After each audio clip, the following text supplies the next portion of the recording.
नमस्कार, जय हिंद प्यारे साथियों मैं आकाश आप सबका एक बार फिर से स्वागत करता हूं आपके अपने परिवार रामसन एसएससी क्लास में। साथियों, जैसा कि आप सबको स्क्रीन में दिखाई दे रहा है, RWA यानी कि रोजगार विदंकित के जो अंकित भाटी सर थे, उन्होंने आप लोगों के लिए मैथ का, जीके जीएस का, हिंदी का और रीजनिंग का एक प्रैक्टिस सेट निकाला हुआ था। तो उसी प्रैक्टिस सेट में से हम लोग आप लोगों के लिए हिंदी के टॉप 40 क्वेश्चंस लेकर के आए हैं, जो कि सभी एग्जाम्स, जिस एग्जाम में हिंदी पूछी जाती है उन सभी एग्जाम्स के लिए मोस्ट इंपॉर्टेंट होने वाला है। तो आप सभी लोग इस सेशन को लास्ट तक देखिए, और अगर चैनल पर नए हो तो चैनल को सब्सक्राइब जरूर कर लीजिएगा, क्योंकि अभी यूपी पुलिस का एग्जाम 8, 9 और 10 जून को फिनिश हुआ है। तो बच्चे क्या है कि थोड़ा आराम में लगे हुए हैं, थोड़ा कम देख रहे हैं। तो इस समय आप लोग थोड़ा थोड़ा तैयारी करते जाइए, जिससे कि अभी आगे वाले मतलब यूपी पुलिस की तो अभी फिर से वैकेंसी आनी है, एसएससी जीडी का री एग्जाम होना है। तो इसमें क्या है कि इसमें सभी में हिंदी भी पूछी जाती है और जीके जीएस भी और मैथ भी। तो मैं सबका प्रैक्टिस आपको करवाता हूं। तो आज हिंदी का हम लोगों को टर्न है, तो आप लोग इस क्लास को अच्छे से कवर कीजिए। और चलिए फिर हम लोग बिना देरी के शुरू कर लेते हैं अपना इंपॉर्टेंट वाला सेशन। देखते हैं कि हमारा क्वेश्चन नंबर फर्स्ट क्या कह रहा है। कह रहा है कि टेढ़े मेढ़े रास्ते 1946 में लिखी गई थी, अपने अपने खिलौने 1957 में, और भूले बिसरे चित्र 1959 में। ये उपन्यास कह रहा है किस साहित्यकार की रचनाएं हैं। Option A Makhanlal Chaturvedi, option B Sharan Vasudev शरण अग्रवाल, ऑप्शन सी अज्ञे, या ऑप्शन डी भगवती चरण वर्मा। दोस्तों, ऑप्शन नंबर डी भगवती चरण वर्मा क्या हो जाएंगे, बिल्कुल राइट आंसर हो जाएंगे। ठीक है, भगवती चरण वर्मा का जो ये दोस्तों उपन्यास दिया है भूले बिसरे चित्र 1959 में, इसको 1961 में 1961 में इसको साहित्य अकादमी पुरस्कार दिया गया था। इसी साहित्य अकादमी पुरस्कार की वजह से ये आप लोगों से आज क्वेश्चन पूछ लिया गया है कि भूले बिसरे चित्र यह किसकी रचना है। तो ये भगवती चरण वर्मा की रचना है, जिसको कि 1961 में साहित्य अकादमी पुरस्कार दिया गया था। चलिए हम लोग और देख लेते हैं कि जो हमको ये ऑप्शन दिए हैं। ऑप्शन दिया है माखनलाल चतुर्वेदी। माखनलाल चतुर्वेदी की दोस्तों इंपॉर्टेंट वाली एक दो रचनाएं हैं।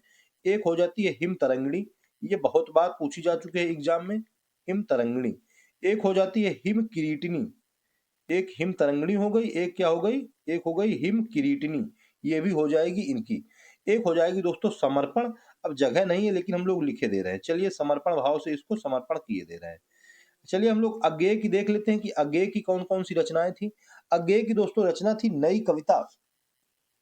क्या है कि अज्ञेय को नई कविता के लिए फेमस माना जाता है। अज्ञेय को अपने अपने अजनबी और नई मतलब कितनी नामों में कितनी बात, ये अज्ञेय की बहुत बार पूछी गई है। कौन सी, कितनी नामों में कितनी बात, ये आप लोग याद रखिएगा, क्योंकि ये बहुत ही ज्यादा इंपॉर्टेंट है। कितनी नामों में कितनी बार पूछता है कि ये किसकी कहानी संग्रह है, तो ये अज्ञेय की कहानी संग्रह है। ठीक है, और अपने अपने अजनबी, ये भी अज्ञेय की हो जाएगी। एक ऑप्शन और दिया था, ऑप्शन दिया था वासुदेव शरण अग्रवाल। वासुदेव शरण अग्रवाल की थोड़ी जगह तो नहीं है, लेकिन हम लोग चलिए साइड में लिखे ले रहे हैं। इनकी भी एक दो, इनकी एक हो जाएगी भारत की एकता। क्या हो जाएगी, भारत की एकता, ये भी इनकी एक रचना हो जाएगी। और एक रचना इनकी लिख लीजिए पृथ्वी पुत्र। ठीक है, ये हो जाएंगी वासुदेव शरण अग्रवाल की। माखनलाल चतुर्वेदी की हिम तरंगिणी हिम किरीटनी, उसके बाद वासुदेव शरण अग्रवाल की भारत की एकता पृथ्वीपुत्र, भगवती चरण वर्मा की मैंने आपको बता ही दिया, दिए हुए हैं टेढ़े मेढ़े रास्ते, अपने अपने खिलौने और भूले बिसरे चित्र। अज्ञेय की हो जाएगी कितनी नामों में कितनी बार। चलिए हम लोग नेक्स्ट देखते हैं क्वेश्चन नंबर सेकंड। कह रहा है कि नमक मिर्च लगाना, इस मुहावरे के उचित अर्थ का चयन करें। नमक मिर्च लगा देना, नमक मिर्च लगा देना, कह रहा है कि बताइए इसमें कौन सा उचित अर्थ है। ऑप्शन ए ईर्ष्या करना, ऑप्शन बी बढ़ा चढ़ाकर कहना, ऑप्शन सी तीखा खाना, या ऑप्शन डी गुस्सा दिलाना। दोस्तों ऑप्शन नंबर बी बढ़ा चढ़ाकर कहना, यही हो जाएगा नमक मिर्च लगाने का सही मुहावरा। उसके बाद दिया हुआ है ऑप्शन नंबर ए में ईर्ष्या करना। ईर्ष्या करने के लिए अगर हमसे पूछ ले कि मुहावरा, तो हो जाएगा छाती पर सांप लौटना। क्या, कि छाती पर सांप लौटना, यानी कि यही हो रहा है ईर्ष्या करना। गुस्सा दिलाना, ये हो जाएगा आग में घी डालना। चलिए हम लोग नेक्स्ट देखते हैं क्वेश्चन, क्वेश्चन नंबर थर्ड की तरफ चलते हैं। थर्ड नंबर कह रहा है क्वेश्चन, बिरय हस्ति तन सालय, घाय करे चित चूर। इसके आगे वाला मैं बता दे रहा हूं। बेगी आई पीयू, बाजहु गाजहु होई सदूर। पिया जी को बुलाया जा रहा है कि जल्दी से आइए, और बाजहु गाजहु होई सदूर। हमसे पूछ रहा है कि बताइए इसमें किस अलंकार का प्रयोग हुआ है। इसमें रूपक अलंकार का प्रयोग हुआ है। ऑप्शन नंबर डी बिल्कुल करेक्ट आंसर हो जाएगा। ठीक है, बिरह हस्त तन सालय और घाय करे चित चूर और बेग या पिया बाजव गाजव होय सदूर। पिया को गज, ठीक है, रूपक अलंकार का इसमें प्रयोग कर दिया गया है। Option number D correct answer हो जाएगा। चलिए 4 नंबर क्वेश्चन देखते हैं। क्वेश्चन नंबर 4 कह रहा है बिखरे मोती किस कवि का पहला कहानी संग्रह है? पहला कहानी संग्रह है, वो भी हमसे पूछ रहे हैं, बताइए किस कवि का है? तो ये सुभद्रा कुमारी चौहान का है। ऑप्शन नंबर सी बिल्कुल करेक्ट आंसर हो जाएगा। ठीक है, बिखरे मोती सुभद्रा कुमारी चौहान का क्या हो जाएगा? पहला कहानी संग्रह हो जाएगा। और इनकी कहानी संग्रह, और ये तो हो गया नंबर फर्स्ट वाला बिखरे मोती। नंबर सेकंड में हो जाएगा मुकुल, ये भी सुभद्रा कुमारी चौहान की कहानी है। नंबर 3 में इसमें हो जाएगा त्रिधारा, ये भी सुभद्रा कुमारी चौहान की कहानी संग्रह है। आप लोग ये भी याद रखिएगा। नंबर 2 मुकुल, नंबर 3 त्रिधारा और नंबर 1 में दिया हुआ है बिखरे मोती। मोतियों को बिखेर दिया है सुभद्रा कुमारी चौहान जी ने। ठीक है, चलिए हम लोग नेक्स्ट देखते हैं क्वेश्चन, क्वेश्चन नंबर 5 की तरफ। कह रहा है कि मलिक मोहम्मद जायसी ने किस भाषा का सरल और साधारण रूप अपनाया था? मलिक मोहम्मद जायसी ने किस भाषा का साधारण और सरल रूप अपनाया था? Option A Arabi Farsi, option B Magahi, option C Awadhi या ऑप्शन डी ब्रज भाषा। दोस्तों मलिक मोहम्मद जायसी अवधी से रिलेटेड थे। ऑप्शन नंबर सी बिल्कुल करेक्ट आंसर हो जाएगा। ठीक है, मलिक मोहम्मद जायसी की हमसे पूछता है कौन कौन सी इनकी रचनाएं, तो पद्मावत, ये वेरी वेरी इंपॉर्टेंट, अभी मूवी भी आई थी पद्मावती। उसके बाद हो जाएगा अखरावट, क्या हो जाएगा? एक हो गया पद्मावत, एक हो गया अखरावट, एक हो गया आखिरी कलाम। ये भी दोस्तों मलिक मोहम्मद जायसी की हो जाएगी रचना। कौन सी? आखिरी कलाम। और एक और इंपॉर्टेंट वाली लिखे ले रहे हैं, उसका नाम हो जाएगा मसला नामा। कौन सा मसला हो गया, इसी का हम लोगों को नामा कर देना है, पंचनामा। चलिए देखते हैं क्वेश्चन नंबर 6। कह रहा है कि स्त्री शब्द का बहुवचन यानी कि प्लूरल बताइए कि क्या होता है? स्त्री का प्लूरल, जितनी भी स्त्रियां हों वो सभी सही करके बताएं। ऑप्शन नंबर डी स्त्रियां बिल्कुल करेक्ट आंसर हो जाएगा। ठीक है, स्त्री का प्लूरल स्त्रियां। चलिए नेक्स्ट देखते हैं क्वेश्चन, क्वेश्चन नंबर 7। दोस्तों अगर आप लोगों को वीडियो पसंद आ रहा हो, मेहनत पसंद आ रही हो, तो फिर एक प्यारा सा कमेंट जरूर कर दीजिएगा। और अगर चैनल पर नए हो तो चैनल को सब्सक्राइब कर लीजिएगा, क्योंकि ऐसी इंपॉर्टेंट क्लासें हम लोग पर डे आप लोगों के लिए लेकर के आते हैं।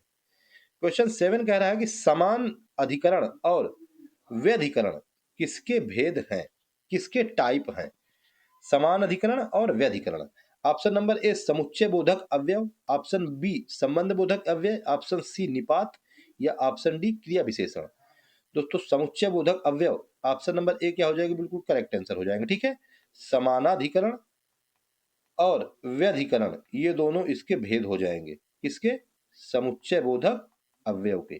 ठीक है, ऑप्शन नंबर ए बिल्कुल करेक्ट आंसर हो जाएगा। चलिए नेक्स्ट देखते हैं क्वेश्चन नंबर 8।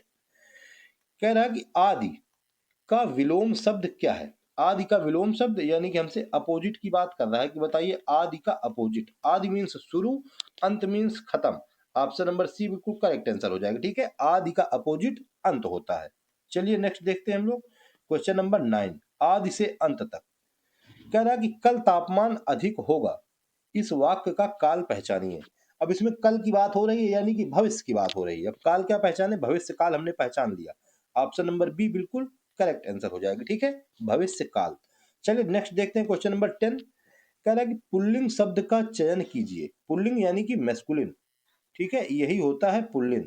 मैस्कुलिन जेंडर यानी कि पुल्लिंग, फेमिनिन जेंडर यानी कि स्त्रीलिंग। तो हमसे मैस्कुलिन की बात कर रहा है। ऑप्शन ए दुकान, तो दुकान तो दोस्तों फेमिनिन है। धोती ये भी फेमिनिन है। अखबार ये हो जाएगा मस्कुलिन। ऑप्शन नंबर सी बिल्कुल करेक्ट आंसर हो जाएगा। ठीक है, अखबार यही दोस्तों पुल्लिंग यानी कि मैस्कुलिन है। Option number C correct answer हो जाएगा। चलिए हम लोग नेक्स्ट देखते हैं क्वेश्चन, क्वेश्चन नंबर 11। क्या होता है कि जो शब्द दिए होते हैं उसको हम लोग सेंटेंस में बना करके देख लेते हैं। दुकान खोलनी पड़ती है, वो तो साफ साफ दिखाई दे रहा है कि स्त्रीलिंग है। क्वेश्चन 11 कह रहा है कि स्थावर का विपरीत शब्द क्या है? स्थावर का विपरीत यानी कि हमसे फिर से अपोजिट की बात पूछ रहा है। स्थावर, स्थावर का विपरीत जंगम। ऑप्शन नंबर डी बिल्कुल करेक्ट आंसर हो जाएगा। ठीक है, स्थावर का क्या हो जाएगा? जंगम। और ये दिया हुआ सेवक, सेवक, सेवक का विपरीत होता है स्वामी। आप लोग ये भी याद रखिए। क्षुद्र, क्षुद्र मीन्स छोटा, इसका विपरीत होता है विशाल। आप लोग ये भी याद रखिएगा। चलिए हम लोग नेक्स्ट देखते हैं क्वेश्चन, क्वेश्चन नंबर 12। कह रहा है कि आविर्भाव का समानार्थी शब्द क्या है? आविर्भाव का समानार्थी। ऑप्शन ए विश्लेषण, ऑप्शन बी अवतरण, ऑप्शन सी रूपगत या ऑप्शन डी संप्रदाय। आविर्भाव, आविर्भाव का समानार्थी होता है अवतरण। ऑप्शन बी बिल्कुल करेक्ट आंसर हो जाएगा। ठीक है, अवतरण, अवतरण के साथ साथ इसके और भी समानार्थी शब्द होते हैं। उत्पत्ति, यानी कि किसी चीज की उत्पत्ति हो गई, वो भी आविर्भाव होता है। उदय, ये भी आविर्भाव होता है। उद्भव, ये भी आविर्भाव के अंतर्गत आता है। और पैदाइश, ये भी आविर्भाव के अंतर्गत आता है। यानी कि आविर्भाव के हम लोगों ने 5 समानार्थी शब्द देख लिए। ठीक है, चलिए हम लोग नेक्स्ट देख लेते हैं क्वेश्चन। क्वेश्चन नंबर 13 यहीं पे दिया हुआ है। कह रहा है कि इनमें से कौन सा तत्सम तद्भव का सही जोड़ा नहीं है? तत्सम तद्भव का सही जोड़ा नहीं है, यानी कि 3 सही दिए हुए हैं, एक गलत दिया है। उस गलत वाले को हम लोगों को पहचानना है कि कौन सा नहीं है। ऑप्शन ए दिया हुआ है दही और दधी, यानी कि ये तो बिल्कुल सही हो जाएगा। नंबर 2 में ऊष्ट्र और ऊंट, ये भी बिल्कुल करेक्ट हो जाएगा। पहले दधी कहा जाता था, अब दही कहा जाता है। पहले ऊष्ट्र कहा जाता था, अब ऊंट कहा जाता है। ये नंबर सी नजर और आंख, यही हम लोगों को क्या हो जाएगा, बिल्कुल गलत हो जाएगा। ठीक है, यानी कि नजर नहीं, आंख। आंख को पहले कहा जाता था अक्ष, यानी कि यहाँ पर नजर की जगह में अक्ष होता अगर, तब फिर ये सही होता। अक्ष और आंख, नजर और आंख नहीं होता है। और श्रृंगार और सिंगार, ये भी बिल्कुल करेक्ट हो जाएगा। तो क्वेश्चन के हिसाब से ऑप्शन नंबर सी अक्ष और आंख हम लोगों का बिल्कुल करेक्ट आंसर होगा। चलिए हम लोग नेक्स्ट देखते हैं क्वेश्चन नंबर 14। कह रहा है कि वर्तनी संबंधी सही शब्द पहचानिए। वर्तनी संबंधी सही शब्द देखिए, ये लिखा हुआ है अभिनेता। यहाँ अभिनेता नहीं होता, यहाँ छोटा भी होता है, यानी कि अभिनेता होता है। अवनति, अवनति नहीं होता है, अवन्नति होता है, ये छोटा सा होता है। उन्नति, उन्नति नहीं होता, उन्नति होता है, इसमें भी छोटा होता है। यानी कि पूर्ति, यही बिल्कुल करेक्ट हो जाएगा। ऑप्शन नंबर डी हम लोगों को बिल्कुल शुद्ध वर्तनी वाला शब्द हो जाएगा। ठीक है, चलिए हम लोग नेक्स्ट क्वेश्चन तरफ चलते हैं, क्वेश्चन नंबर 15 की तरफ। क्या कहता है हमारा 15 नंबर क्वेश्चन? कह रहा है कि जयशंकर प्रसाद की पहली कहानी कौन सी है? जयशंकर प्रसाद की पहली कहानी, इंपॉर्टेंट क्वेश्चन है, वेरी वेरी इंपॉर्टेंट क्वेश्चन है। ग्राम ऑप्शन नंबर ए, या ऑप्शन बी ममता, ऑप्शन सी पुरस्कार, या ऑप्शन डी गुंडा। कौन सी है जयशंकर प्रसाद की पहली कहानी? 1911 ईस्वी में दोस्तों इन्होंने पहली कहानी लिखी थी। ग्राम उसका नाम था। ऑप्शन नंबर ए बिल्कुल करेक्ट आंसर हो जाएगा। ठीक है, पहली कहानी जयशंकर प्रसाद की कौन सी थी? 1911 में प्रकाशित होने वाली ग्राम। ठीक है, चलिए नेक्स्ट देखते हैं क्वेश्चन नंबर 16। कह रहा है काशी का 80 किसकी रचना है? जिसके नाम में काशी लगा हो वही इसकी रचना हो जाएगी।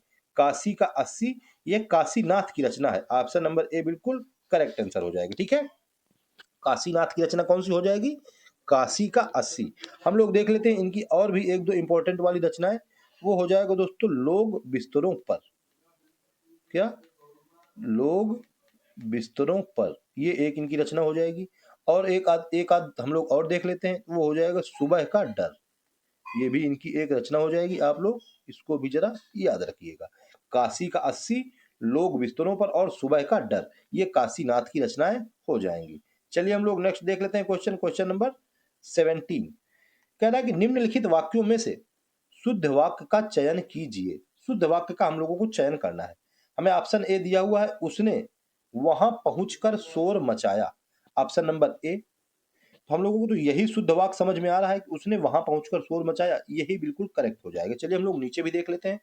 कह रहा है कि उसका घर मेरे को मालूम नहीं, ये एरे मेरे नहीं लगता है, ये गलत हो जाएगा। कह रहा है कि मैंने यह कब बोला, ये भी गलत हो जाएगा।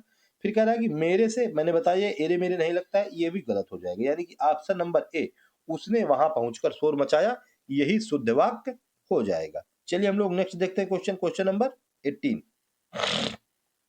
कह रहा है कि माटी की मूर्तें किस लेखक की रचना है? इंपॉर्टेंट है, ये बहुत बार पूछा जा चुका है।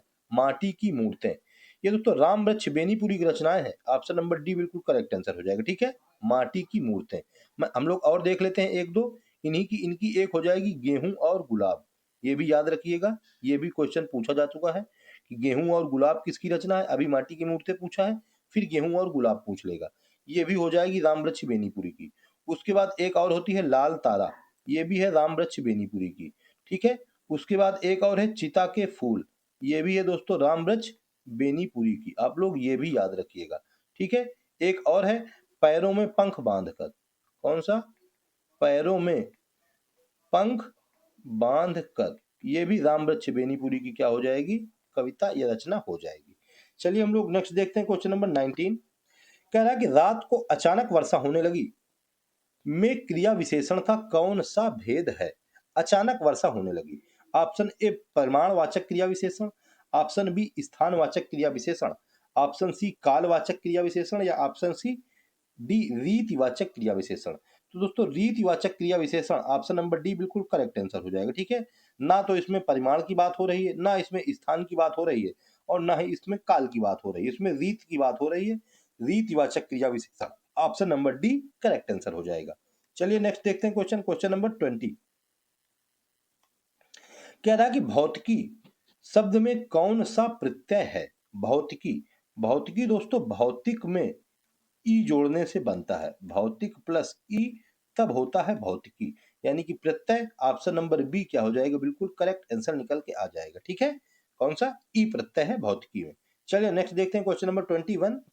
कह रहा है कि निर्भिमान शब्द में कौन सा उपसर्ग है? निर्भिमान यानी कि निरअभिमान, रा आधा वाला प्लस अभिमान, बिना अभिमान के वो हो जाएगा निराभिमान, यानी कि निर ऑप्शन नंबर डी यही हो जाएगा उपसर्ग, हम लोगों को बिल्कुल करेक्ट आंसर हो जाएगा। ठीक है, उपसर्ग क्या होता है? उपसर्ग पहले जुड़ता है, यानी कि बिफोर, जब पहले ऐड किया जाए तो वो होता है उपसर्ग, और जो बाद में ऐड किया जाए यानी कि आफ्टर वो होता है प्रत्यय। ठीक है, ये भी आप लोग याद रखिएगा। चलिए हम लोग नेक्स्ट क्वेश्चन तरफ चलते हैं, क्वेश्चन नंबर 22 की तरफ। 22 क्वेश्चन कह रहा है कि कौन सा विराम चिन्ह दो पृथक सत्ताओं को या दो शब्दों को जोड़ता है? जोड़ने वाला, जैसे यहां पे लिखा हो और, तो ये कौन सा चिन्ह है जो दो पृथक सत्ताओं को जोड़ रहा है? ये हो जाएगा योजक चिन्ह। ऑप्शन नंबर बी बिल्कुल करेक्ट आंसर हो जाएगा। ठीक है, जोड़ने का मतलब होता है योजक, योजक का मतलब ही होता है जोड़ना, यानी कि योग कर देना। चलिए देखते हैं क्वेश्चन नंबर 23। कह रहे हैं मनोबल में कौन सी संधि है? मनोबल ऑप्शन ए विसर्ग संधि, ऑप्शन बी दीर्घ स्वर संधि, ऑप्शन सी स्वर संधि या ऑप्शन डी व्यंजन संधि। दोस्तों ऑप्शन नंबर ए विसर्ग संधि क्या हो जाएगा? हम लोगों को बिल्कुल करेक्ट आंसर हो जाएगा। ठीक है, मनः प्लस, तो मना यानी कि ये विसर्ग लग गए, विसर्ग संधि option number A correct answer हो जाएगा। चलिए हम लोग नेक्स्ट क्वेश्चन तरफ चलते हैं, क्वेश्चन नंबर 24 की तरफ। कृताकृत में समास है, कृताकृत में कौन सा समास है? ऑप्शन ए तत्पुरुष समास, ऑप्शन बी अव्ययी भाव, ऑप्शन सी कर्मधारय या ऑप्शन डी द्विगु समास। तो दोस्तों ऑप्शन नंबर सी कर्मधारय क्या हो जाएगा? बिल्कुल करेक्ट आंसर हो जाएगा। ठीक है, कृताकृत में कौन सा समास है?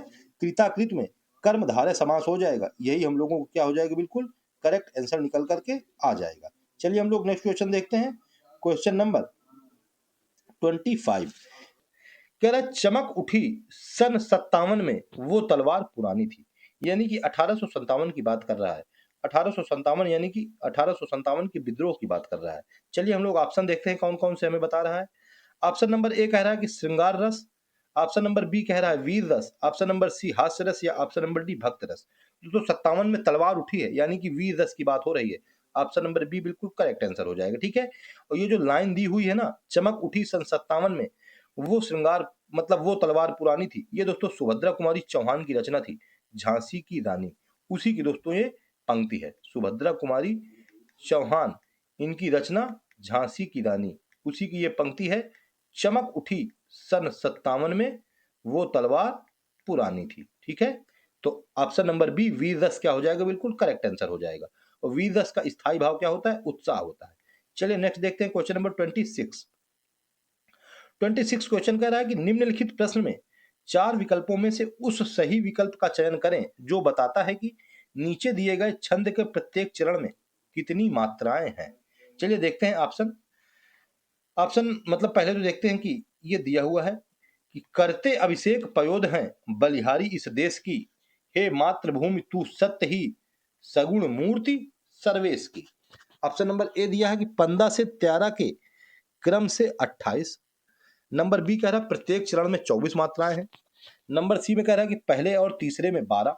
नंबर डी में कह रहा है कि प्रत्येक चरण में 26, यानी कि देखिए कि प्रत्येक चरण में 26 तो कहीं नहीं दिख रही है हमको। ऑप्शन ए 15 से 13 हम लोगों को बिल्कुल करेक्ट आंसर हो जाएगा। ठीक है, 15 से 13 के क्रम से 28 टोटल क्या हो जाएंगी, इसमें मात्राएं हो जाएंगी। मात्राएं आप लोग काउंट करना जानते हैं। सिंगल को हम लोग एक काउंट करते हैं, एक काउंट करते हैं, और डबल को दो काउंट करते हैं। ठीक है, यानी कि एक एक दो, दो चार, चार एक पाँच, दो सात, सात दो नौ, एक 10, 10 एक 11, 11 दो 13, एक 14, एक 15, यानी कि 15 से 13, पहले वाले में 15, उसके बाद 13 की क्रम से 28। ठीक है, ऑप्शन ए बिल्कुल करेक्ट आंसर हो जाएगा। चलिए नेक्स्ट देख लेते हैं क्वेश्चन, क्वेश्चन नंबर 27। कह रहा है कि पिताजी तीर्थ यात्रा पर जाएंगे, यह वाक्य किस काल का है? पिताजी तीर्थ यात्रा पर जाएंगे यानी कि भविष्य की बात कर रहा है, तो सामान्य भविष्यत काल एक ही ऑप्शन में भविष्य दिया हुआ है, ऑप्शन नंबर ए बिल्कुल करेक्ट आंसर हो जाएगा। ठीक है, भविष्य की बात करें तो भविष्यत काल हो जाता है। चलिए नेक्स्ट देखते हैं क्वेश्चन नंबर 28। कह रहा है कि छत से ईंट गिरी में कौन सा कारक है? छत से ईंट गिर गई, इसमें कौन सा कारक है? इसमें अपादान कारक हो जाएगा, ऑप्शन नंबर सी बिल्कुल करेक्ट आंसर हो जाएगा। ठीक है, कर्ता ने कर्म को करण से के द्वारा, ऐसा ही होता है। तो छत से जब ईंट गिर गई तो अपादान कारक हो गया। चलिए नेक्स्ट देखते हैं क्वेश्चन, क्वेश्चन नंबर 29। कह रहा है कि निम्नलिखित में से कौन सा शब्द संबंधवाचक सर्वनाम है? जो संबंध दिखाता हो वो कौन सा है? दोस्तों संबंध वाला कौन, ये तो नहीं है, कुछ ये भी नहीं है, जो, ये हम लोगों को करेक्ट हो जाएगा, ऑप्शन नंबर बी बिल्कुल करेक्ट आंसर हो जाएगा। ठीक है, यह मेरी माता है, जो, मतलब ये संबंध दिखा रहा है। ठीक है, ऑप्शन नंबर बी बिल्कुल करेक्ट आंसर हो जाएगा। चलिए नेक्स्ट देखते हैं क्वेश्चन नंबर 30। कह रहा है कि जातिवाचक संज्ञा शब्द है।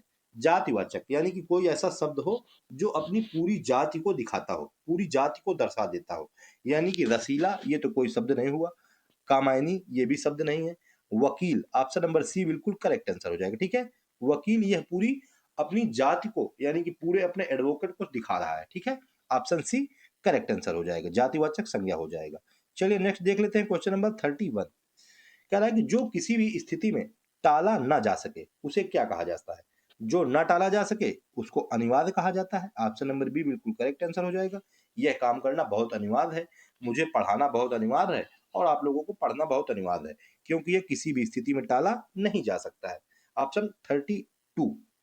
कह रहा है कि मृत्तिका शब्द का तद्भव रूप कौन सा है? तद्भव, ये दोस्तों तत्सम दिया हुआ है, यानी कि ये पुराना वाला दिया हुआ है, हमसे नया वाला पूछ रहा है जिसको हम लोग अभी यूज करते हैं, कि बताइए नया वाला क्या है? ऑप्शन ए माठी, ऑप्शन बी मिट्टी, तो यही हो जाएगा बिल्कुल करेक्ट, मिट्टी। मृत्तिका, मृत्तिका तत्सम है, और मिट्टी ये तद्भव रूप है। अभी हम लोग हिंदी में इसको यूज करते हैं, संस्कृत में यूज किया जाता था मृत्तिका। चलिए नेक्स्ट देखते हैं क्वेश्चन, क्वेश्चन नंबर 33। कह रहा है कि अवधि बोली का अन्य नाम है, अवधि बोली का अन्य नाम कौन सा है? Option A Kosli, option B Banaphari, option C Baigani, या ऑप्शन सी मधेसी। दोस्तों ऑप्शन ए कोसली बिल्कुल करेक्ट आंसर हो जाएगा। ठीक है, अवधि का अन्य नाम क्या हो जाएगा? अवधि का अन्य नाम हो जाएगा कोसली।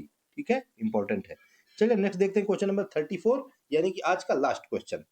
कह रहा है कि जब दो व्यंजन एक साथ मिलते हैं तो उन्हें क्या कहते हैं? जब दो व्यंजन एक साथ मिल गए, जब दो लोग एक साथ मिल गए तो संयुक्त हो गए, यानी कि उनको संयुक्त व्यंजन कहते हैं, ऑप्शन नंबर डी बिल्कुल करेक्ट आंसर हो जाएगा। ठीक है, संयुक्त व्यंजन, जब दो लोग साथ में मिल गए तो क्या कहते हैं हम लोग? कि संयुक्त बैठक हो रही है, यानी कि संयुक्त व्यंजन साथ में मिल गए तो संयुक्त हो गए, ऑप्शन डी करेक्ट हो गया।